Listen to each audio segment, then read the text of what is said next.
According to the American Thyroid Association, the reverse T3 lab is not clinically useful unless you are hospitalized. But what if I told you that reverse T3 may be where you find the answer to why you don't feel well, even if you are being told that your labs are quote unquote normal?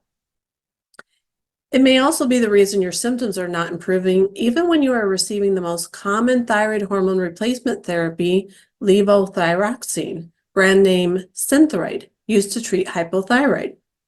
Even if your doctor is checking a bunch of thyroid labs and they are all normal, if this piece is missing, then you may not know why you are not feeling better. In the last 5 videos, we learned how your thyroid hormones can give insight into other areas of your health, how your body knows how much thyroid hormone to produce, what the TSH, T4, and T3 lab values can tell you about your thyroid function, how to know if you are a good converter from T4, the stored thyroid hormone, to active T3, the thyroid hormone that is usable by your cells, and some insight into how the thyroid labs can be a warning of what's happening in your gut, liver, kidneys, other hormones, as well as a warning of chronic infections lurking in your body that are being overlooked by your immune system. In this video, we will be talking about the thyroid hormone known as reverse T3. This is an inactive form of T3. Reverse T3 does not help the cell carry out the same metabolic activity that T3 does. Because reverse T3 is inactive, and because the American Thyroid Association says it is not clinically useful, many clinicians never check it and believe that it is an irrelevant test, unless you are so sick that you are now hospitalized. Unfortunately, that cannot be further from the truth for people with thyroid issues who are not feeling better with treatment. You learned in the last video that T3 is the most bioavailable hormone that is needed for your cells to carry out metabolic processes.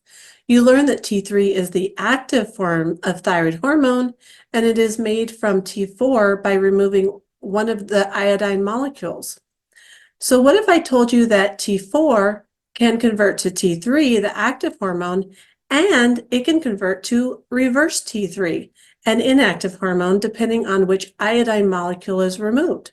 For T4 to convert to active T3, the iodine atom of the outer ring is removed, resulting in an active T3 hormone.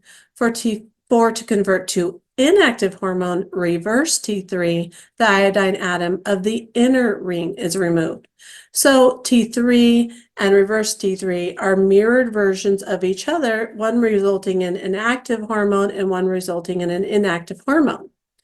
It is because reverse T3 is inactive, it is also considered to have no significant biological function and is often deemed irrelevant. So if it's irrelevant, then why am I telling you? It may be the key to figuring out why your symptoms are so persistent. A high reverse T3 can result in all the hypothyroid symptoms you are familiar with, even when other thyroid labs are normal, and it is almost never checked. Symptoms like fatigue, brain fog, low energy, chronic muscle pains, all the other hypothyroid symptoms and complaints people suffer from when they're being told that the labs are normal. For an extensive list of common signs and symptoms of hyper and hypothyroid, check the description for a document you can download. So as we've talked about, lab reference values can vary based on the lab, but typically you'll see a range for reverse T3 between 8 and 25 picomoles per liter, optimally 8 to 10. There should be more than 10 times as much T3, the active hormone, to the reverse T3 in the blood. So here's the answer to why reverse T3 matters. Reverse T3 acts as a competitor to T3. Reverse T3 inhibits or blocks the cell receptor sites that are intended for the T3. This literally blocks T3 from getting into the cell. So even if you have plenty of T3 circulating in your blood according to your lab values, it is still possible that the active T3 hormone is blocked from getting to its intended receptor site in the cell. Think of it like this. If you fill up every day on donuts, ice cream, and chips, then you are simply too full to take in nutrients your body actually needs to fuel itself. You are full, but you are not fed or receiving nutrients. Why does your body make reverse T3?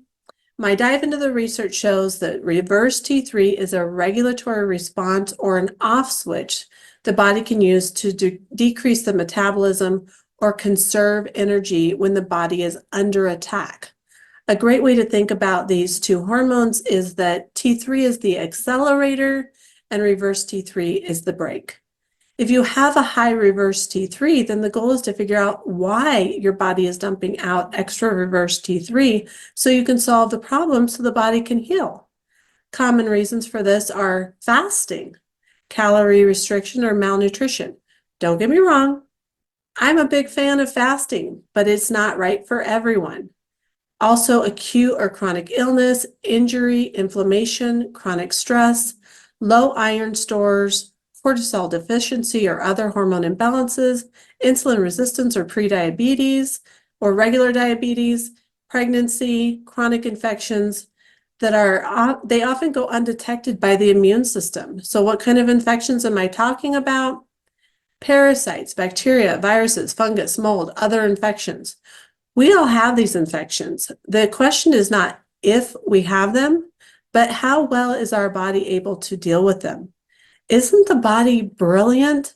The body is pumping out reverse T3 to slow you down in order to help you. By understanding that the body is trying to put the brakes on to help you, then you can use this information to support your body back to a state of homeostasis or balance. What can you do? You can provide high quality nutrition for your body, specifically high quality protein, fats, and also healthy carbohydrates. Do calming exercises like meditation, listening to calming music, or light stretching. Say no to things that are stressing you out or extra activities. Stop pushing yourself so hard. Reduce exposure to environmental toxins, heavy metals, and infections. Get quality sleep so your body can repair. Remove the buildup of environmental toxins, heavy metals, and infections. Once you remove the reasons your body has for putting the brakes on your metabolism and forcing you to rest, the body can start to restore itself and do proper conversion to active T3. Often when people are diagnosed with hypothyroidism, they are put on the prescription medication called levothyroxine, brand name Synthroid that we talked about. Levothyroxine is made of T4 only. This medication is an excellent option for many people struggling with low thyroid hormones because the T4 stores well in the body and the body can make T3 when it's needed. However, it can be almost useless for someone who is unable to convert to T3 or someone who overconverts T4 to reverse T3. If a high reverse T3 is your issue, then the ultimate goal is to figure out why your body is putting the brakes on your metabolism and support your body in what it needs to get better. By removing toxins, heavy metals, infections, parasites, and other assaults on the body, you can remove the barriers preventing your body from healing. I hope you're as excited to start finding the answers about your thyroid as I am to be helping you find those answers. I hope these thyroid puzzle pieces are beginning to come together for you. I look forward to next week where I will be teaching you about the lab test T3 uptake, which gives insight into the availability of the hormone binding proteins needed for T3 to bind to. Let me know if you have any questions you want me to address before this series is completed. Let me know if this information is helping you to better understand your own thyroid by commenting below.